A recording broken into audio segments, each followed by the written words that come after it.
Concluímos então hoje a nossa série Achados e Perdidos. Depois da história da ovelha e da moeda perdida, Jesus propõe essa nova história no final do capítulo 15 de Lucas. Antes de tudo, eu quero que você se lembre que Jesus ele está falando para religiosos que estavam incomodados com o fato dele dar atenção a pecadores e a publicanos. Dito isso, eu quero te convidar a abrir a sua Bíblia no capítulo 15 de Lucas, se você puder, e a gente vai ler do verso 11 até o verso 31. Você pode usar a sua Bíblia, se você tiver ela perto, se não tiver o celular, mas eu queria que, se possível, você acompanhasse essa leitura, uma história conhecida. Pode ser que você não tenha tanta familiaridade com a Bíblia, mas ainda assim ela é uma história conhecida como a história do filho pródigo. Pode ser que você já tenha ouvido falar, algumas músicas foram feitas sobre essa história e pode ser que você já a conheça em certo sentido, que ela diz o seguinte: Jesus continuou, ou seja, ele estava contando essas duas primeiras parábolas, lembrando que nos primeiros versos diz que estava falando com os publicanos e pecadores que estavam se reunindo para ouvi-lo, e os fariseus e mestres da lei o criticavam, dizendo que ele recebia pecadores e comia com eles. Ele conta a primeira, a segunda e agora ele vai para a terceira história, que diz o seguinte: um homem tinha 2 filhos. O mais novo disse ao seu pai: Pai, quero a minha parte da herança. Assim, ele repartiu sua propriedade entre eles. Não muito tempo depois, o filho mais novo reuniu tudo que tinha e foi para uma região distante e lá desperdiçou os seus bens vivendo irresponsavelmente. Depois de ter gasto tudo, houve uma grande fome em toda aquela região e ele começou a passar necessidade. Por isso foi empregar-se com um dos cidadãos daquela região, que o mandou para o seu campo a fim de cuidar de porcos. Ele desejava encher o estômago com as vagens de alfarrobeira que os porcos comiam, mas ninguém lhe dava nada. Caindo em si, ele disse: Quantos empregados de meu pai têm comida de sobra e eu aqui morrendo de fome? Eu me porei a caminho e voltarei para meu pai e lhe direi: Pai, pequei contra o céu e contra ti. Não sou mais digno de ser chamado teu filho. Trata-me como um dos teus empregados. A seguir, levantou-se e foi para seu pai. Estando ainda longe, seu pai o viu e, cheio de compaixão, correu para seu filho e o abraçou e o beijou. O filho lhe disse: Pai, pequei contra o céu e contra ti. Não sou mais digno de ser chamado teu filho. Mas o pai disse aos seus servos: Depressa, tragam a melhor roupa e vistam nele. Coloquem um anel em seu dedo e calçados em seus pés. Tragam o novilho gordo e matem-no. Vamos fazer uma festa e alegrar-nos. Pois esse meu filho estava morto e voltou à vida, estava perdido e foi achado, e começaram a festejar o seu regresso. Enquanto isso, o filho mais velho estava no campo. Quando se aproximou da casa, ouviu a música e a dança. Então chamou um dos servos e perguntou-lhe o que estava acontecendo. Este lhe respondeu: Seu irmão voltou, e seu pai matou o novilho gordo porque o recebeu de volta são e salvo. O filho mais velho encheu-se de ira e não quis entrar. Então seu pai saiu e insistiu com ele.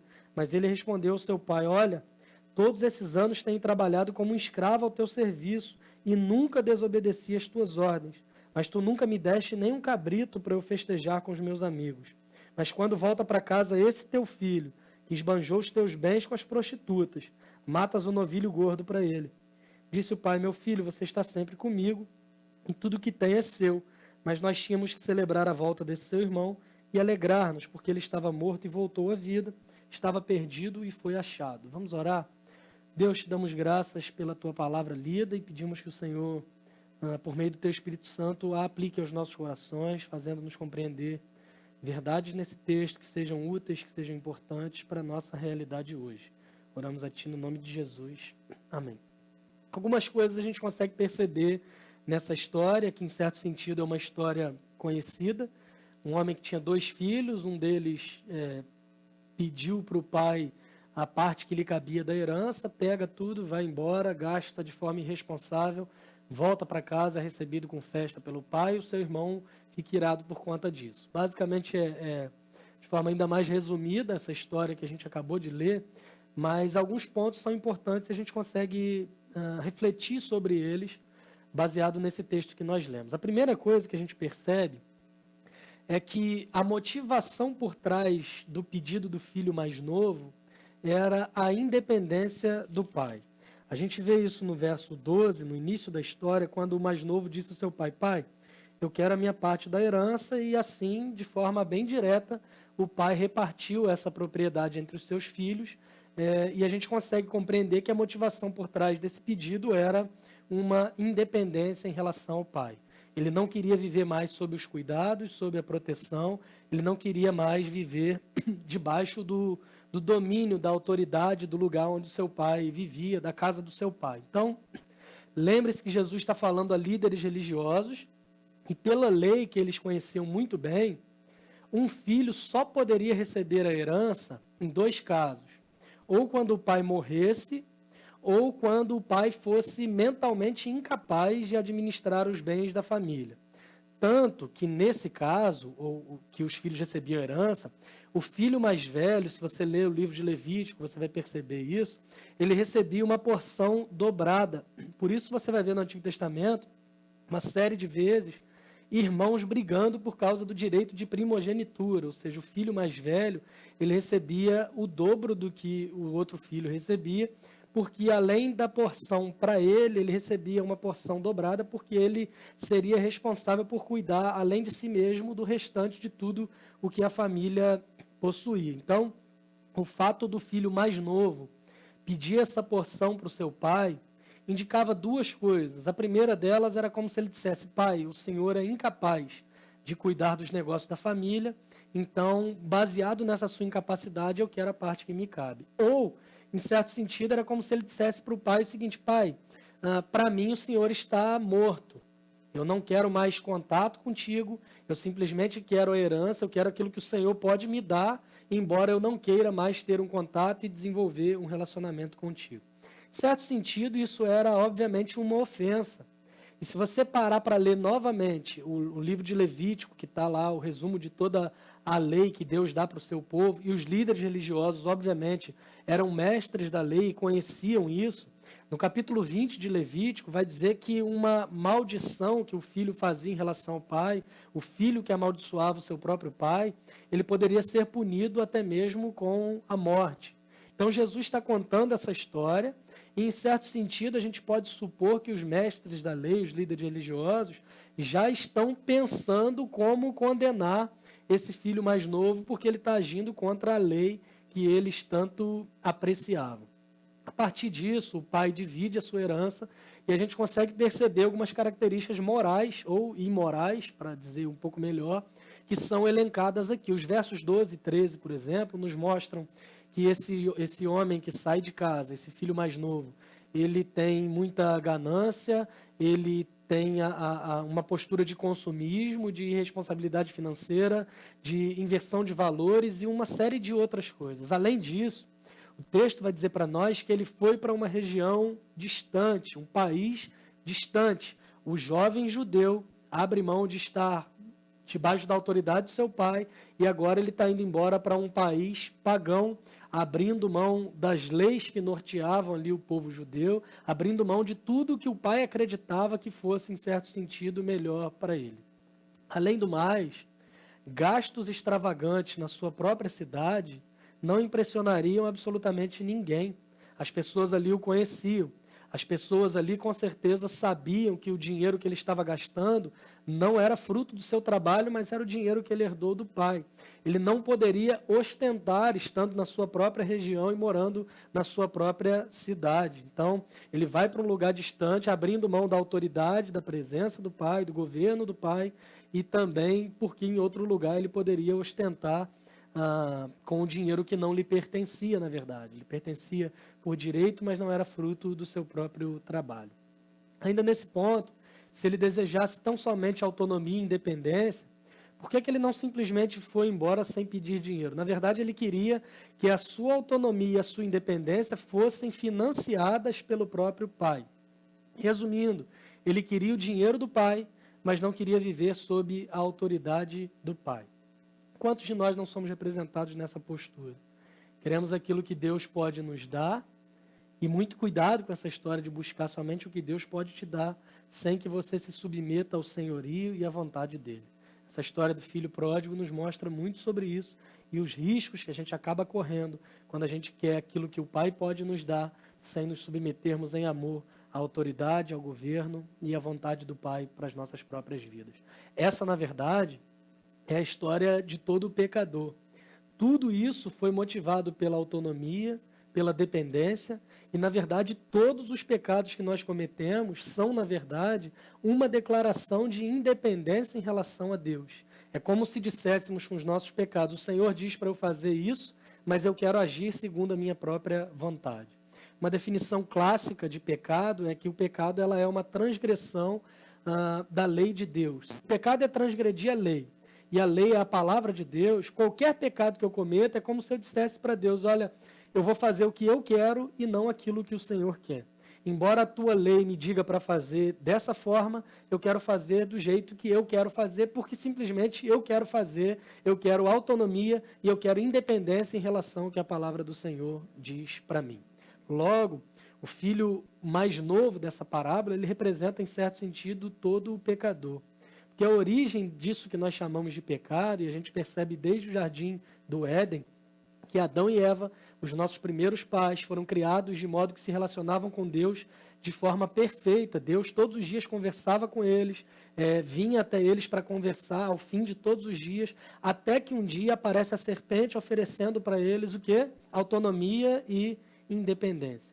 Exatamente o erro do filho mais novo na história do filho pródigo, exatamente o erro que nós cometemos com os nossos pecados. A serpente promete para eles autonomia e independência, dizendo: olha, vocês podem ser mais do que vocês realmente são.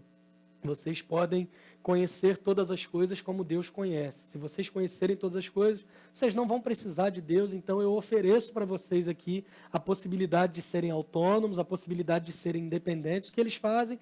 Eles cedem à tentação, eles pecam, que é o que a Bíblia chama de pecado, essa transgressão da lei, essa tentativa de autonomia e independência em relação a Deus, e eles são agora separados de Deus de forma completa. Além disso, esse pecado não traz consequência somente para eles, mas todos nós que nascemos após eles, nascemos também separados de Deus, inimigos de Deus. O rei Davi, que a Bíblia apresenta como homem segundo o coração de Deus, ele mesmo vai dizer, no Salmo 51, ele vai dizer: em pecado eu fui formado, em iniquidade eu fui concebido. Ou seja, não há esperança em nós mesmos e nem para qualquer ser humano que está separado de Deus. Nada que o ser humano pudesse fazer poderia restabelecer essa relação que foi quebrada por causa do pecado. Boas obras, infelizmente, não é capaz. Ou felizmente. Dar o dízimo na igreja com frequência não é suficiente. Oferta, ajuda aos pobres, cesta básica para os necessitados, ser religioso, frequentar a igreja, morar no templo praticamente, estar na igreja de segunda a segunda, absolutamente nada disso é capaz de restabelecer essa relação, porque nós somos imperfeitos e porque nós fomos contaminados com o que a Bíblia chama de pecado, que nos separa totalmente do nosso Deus. E Jesus está contando essa história e os religiosos estão escutando, provavelmente já cheios de argumentos para condenar esse filho que foi embora, porque eles se julgavam o filho que tinha ficado trabalhando e Jesus ainda não apresentou para eles a segunda parte dessa história. O que a gente aprende até aqui? Primeiro, os prazeres do pecado, eles são reais. Obviamente, o pecado ele traz prazeres nessa tentativa de autonomia e independência. A gente está preso ao pecado, mas a gente está achando que é livre para fazer o que a gente quer fazer, o que a gente bem entende, e isso nos seduz, isso nos atrai, nós acharmos que somos independentes, que nós fazemos aquilo que nós queremos. E a gente vê uma série de pessoas que tentam enfatizar isso, batendo sempre nessa tecla: eu faço o que eu quero, eu não tenho que provar nada para ninguém, sendo que essa própria frase revela que você, em certo sentido, escravo da opinião do outro. Se você não tivesse que provar nada para ninguém realmente, você simplesmente não precisaria dizer isso. Mas a sua tentativa de mostrar que é independente mostra que, na verdade, você é escravo, escravo de si mesmo, escravo do seu próprio pecado. Os prazeres do pecado, eles são reais, mas os prazeres do pecado, eles não duram também para sempre. O que acontece exatamente nessa história: esse rapaz, um dia o dinheiro acaba, ele começa a procurar emprego e ele consegue emprego cuidando de porcos. Ele começa a sentir fome a ponto de desejar comer a comida dos porcos, mas ninguém lhe dava absolutamente nada. Lembre-se de novo, Jesus está falando para religiosos: não há nada de ruim em si mesmo em alguém trabalhar cuidando de porcos. Obviamente não é uma expressão preconceituosa Jesus apresentar isso, mas para os judeus, se você conhece um pouco do Antigo Testamento, o porco era um animal impuro e esse homem, depois do dinheiro acabar, ele estava se relacionando ali e trabalhando, cuidando de animais impuros. Jesus está propondo uma história para os líderes religiosos, dizendo o seguinte: ele gastou tudo que tinha e agora ele está se contaminando o tempo todo cuidando de animais que são impuros. A situação desse rapaz era tão degradante que ele sente fome a ponto de desejar comer a comida dos porcos, mas ninguém lhe dá absolutamente nada, até que ele cai em si. E ele se lembra que até os empregados de seu pai tinham uma condição melhor do que a dele naquele momento. Então ele percebe uma verdade interessante, que a presença, que a autoridade e a lei do pai nos protegem do nosso pior inimigo, e o nosso pior inimigo somos, na verdade, o seu pior inimigo é você mesmo. Nós somos o nosso pior inimigo. Ele então cai em si, ele volta, e o Pai o espera do mesmo modo que Deus recebe pecadores arrependidos.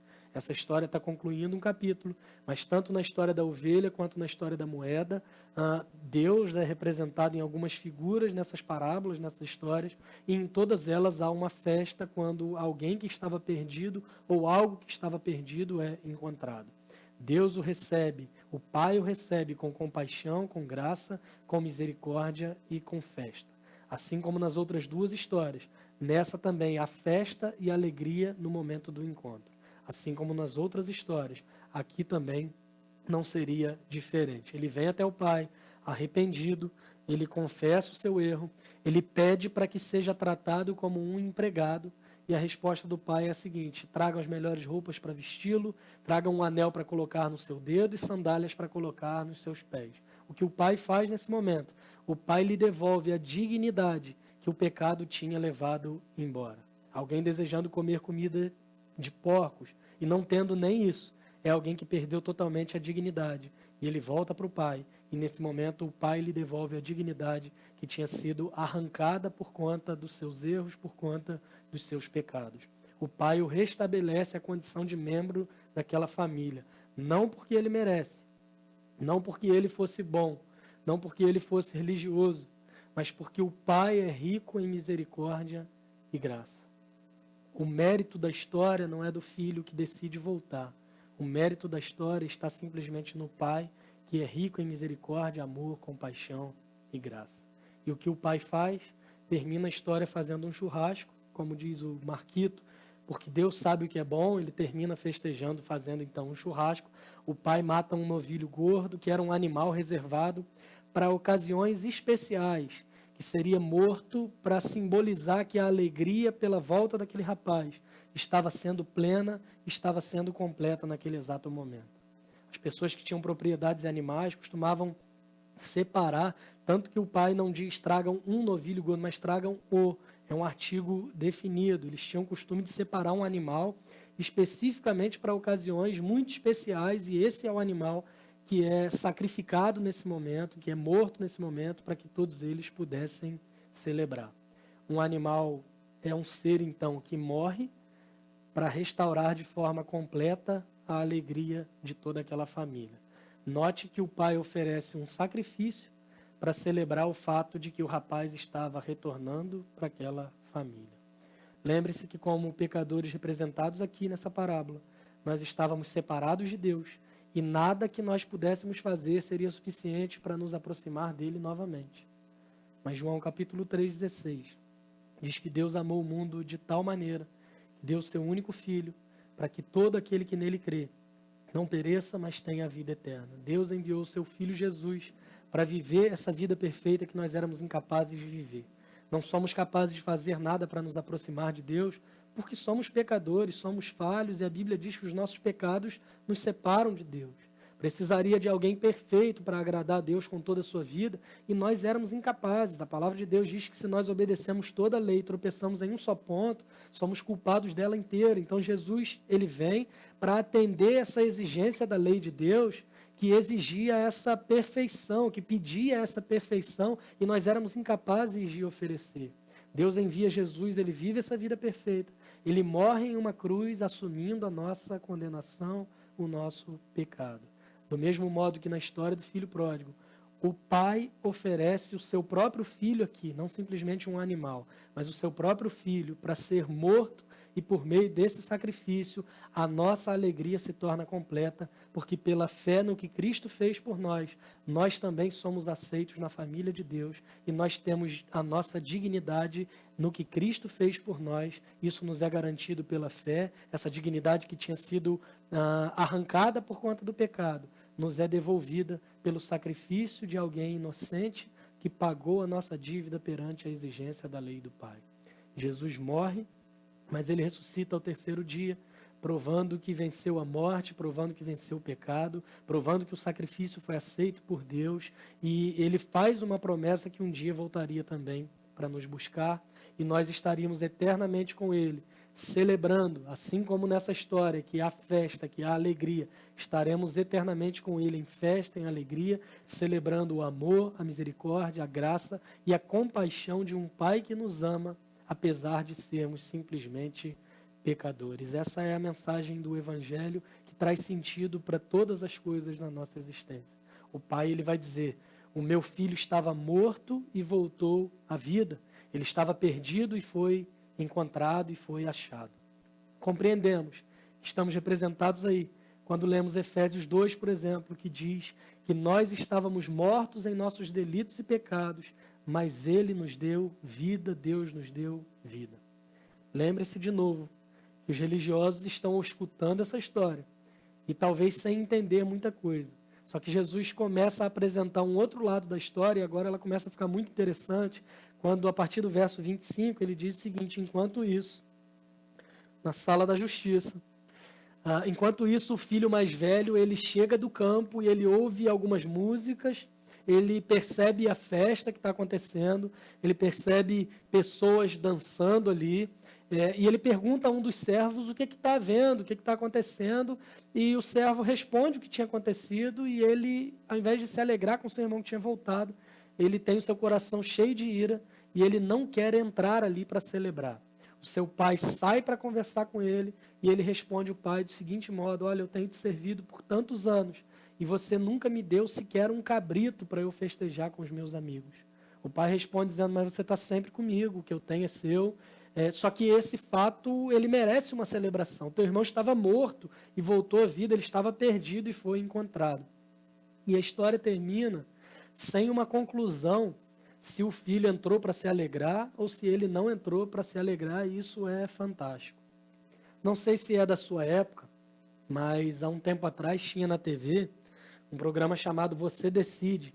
Flávio está aqui comigo e está dizendo que é da época dele, que na verdade ele lembra quando estreou Chacrinha na TV. Ele está falando comigo aqui, mas nesse programa... Primeira coisa, se esse programa é da sua época, não saia de casa porque você é parte do grupo de risco. Então fica mais um alerta para você durante esse período de quarentena. Mas, em segundo lugar, era um programa para você que é mais novo, e o Flávio que me explicou como funcionava, que eu também não sei, mas onde apresentava-se uma história e 2 finais eram apresentados como proposta para o público, e o público decidiria como essa história acabaria. Jesus conta essa história para os religiosos, colocando esses mestres da lei e esses religiosos na condição do filho mais velho, que não se alegram com o filho mais novo que está sendo recebido na família. E ele conta essa história e termina sem um final. O filho mais velho aqui era uma representação de quem eles eram.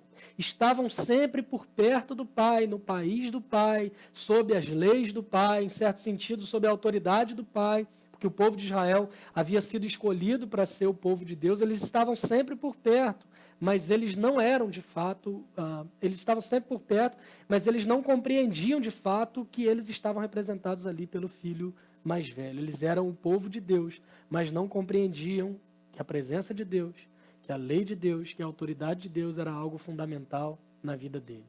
Quando Jesus envia os 12, por exemplo, em Mateus capítulo 10, ele diz para que eles se dirijam primeiro aos que são da casa de Israel, ou seja, eles são o filho mais velho. Lembre-se que os ouvintes dessa história, eles estão criticando e atacando Jesus porque ele recebe pecadores. E Jesus apresenta agora a história de 2 filhos, um que foi embora, gastou tudo, pecador, e quando ele volta, o filho mais velho está criticando o pai porque está recebendo pecadores. Do mesmo modo que esses mestres da lei criticavam Jesus, o filho mais velho é apresentado na parábola por criticar o pai recebendo o filho mais novo. E isso nos revela algumas coisas também na perspectiva do filho mais velho. Primeiro, a motivação dele era totalmente egoísta, porque ele não se alegra em reencontrar o seu irmão.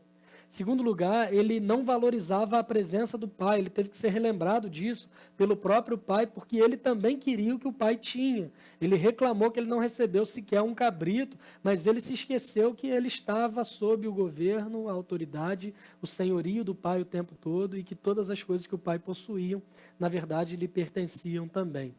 Ele também queria o que o pai tinha, o que o pai poderia lhe oferecer e não a própria presença do pai. E um outro ponto interessante na postura desse filho mais velho é que ele achava que ele merecia mais do que o filho mais novo, uma espécie de prêmio por serviços prestados. Ele tenta jogar isso, lançar isso no rosto do seu pai, dizendo: o seu filho foi embora, gastou tudo com prostituta, gastou tudo de forma irresponsável, mas eu estou aqui te servindo o tempo todo, eu mereço um bônus, eu mereço um prêmio por serviços prestados, quando, na verdade, se nós não olhamos simplesmente a postura, mas nós olhamos o coração, que é a forma como Deus nos vê, ele sempre teve a mesma motivação no seu coração que o seu irmão mais novo tinha.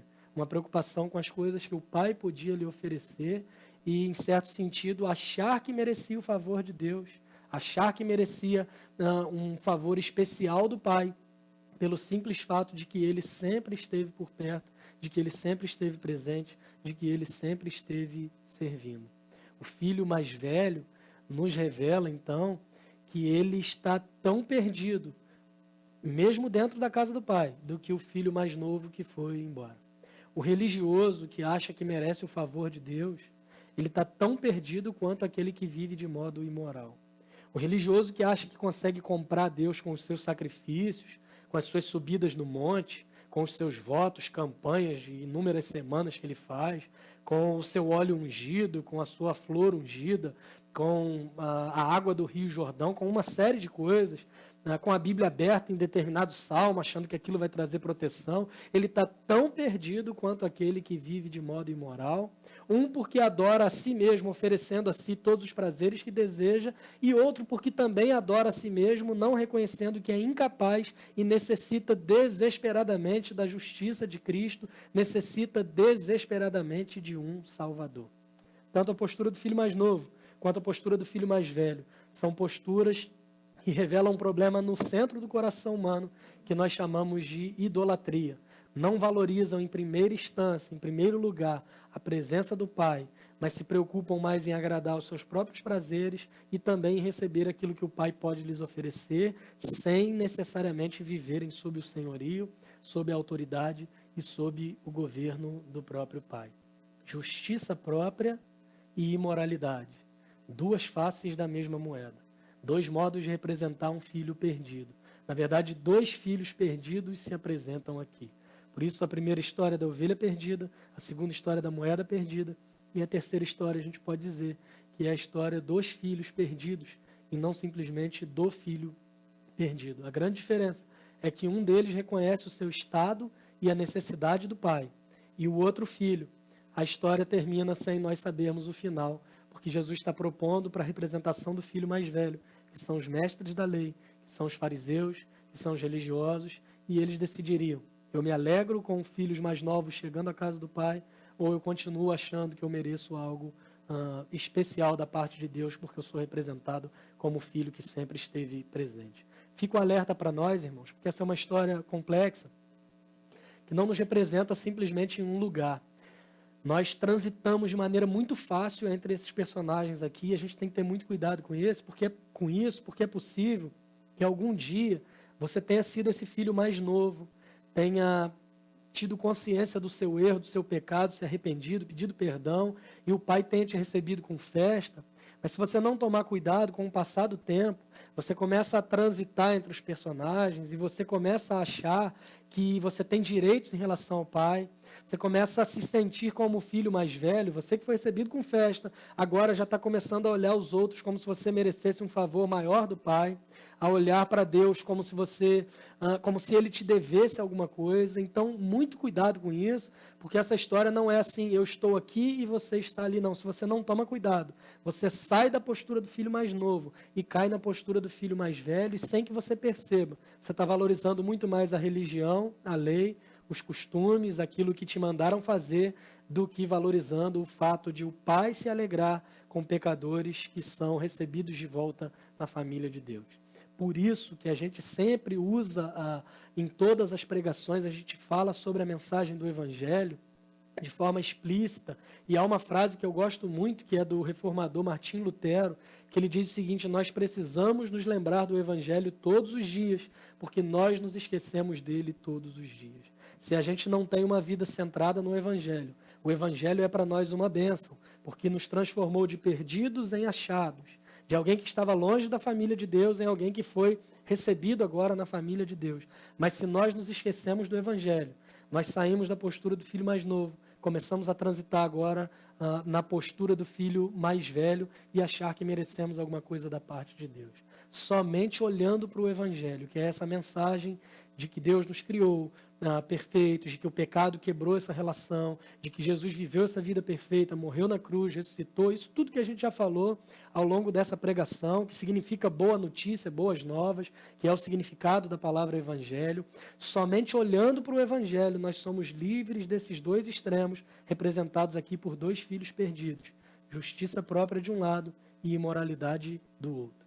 Se nós não nos lembramos do Evangelho e não pautamos a vida no Evangelho, ou nós viveremos desesperados por perceber a nossa imoralidade, ou nós viveremos, em certo sentido, orgulhosos porque achamos que conseguimos agradar Deus por sermos exatamente quem nós somos.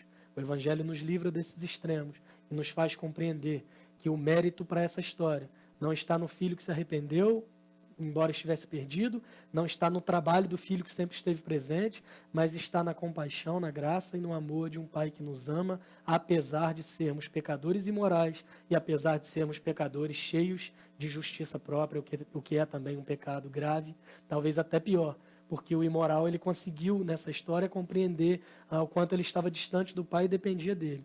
O que estava cheio de justiça própria, você decide. A história termina sem um final.